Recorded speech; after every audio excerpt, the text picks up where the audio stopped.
basura sa Manila Bay ay pagkakawaling araw sa problema. Ito ang lumabas sa unang taong pag-aaral ng Ecowaste Coalition. Nasisira.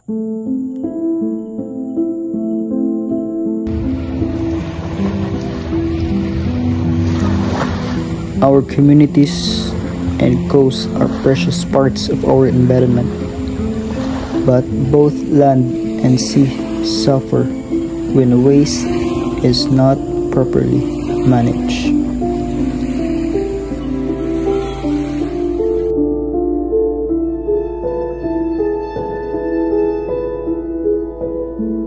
Good day, everyone.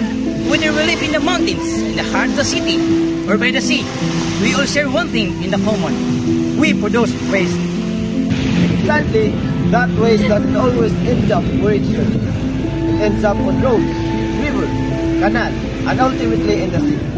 But the good news is, we have already a law to guide us.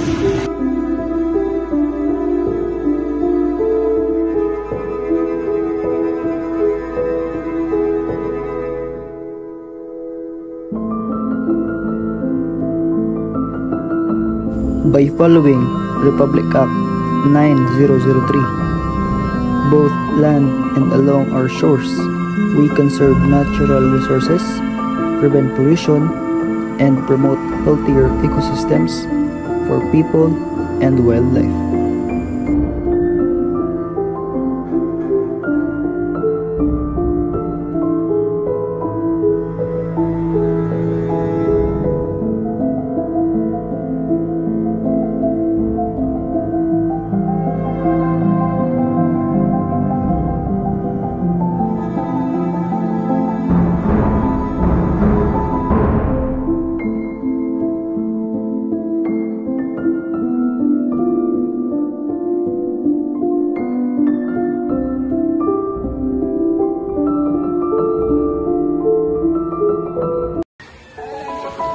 Our environment thrives when we manage waste responsibly. Together, we can uphold the law and safeguard our land and sea for generations to come. Support Republic Act 9003. Segregate waste at home, recycle and compost, participate in cleanup drives, and protect our future on the land and by the sea. Local governments are tasked with implementing solid waste management programs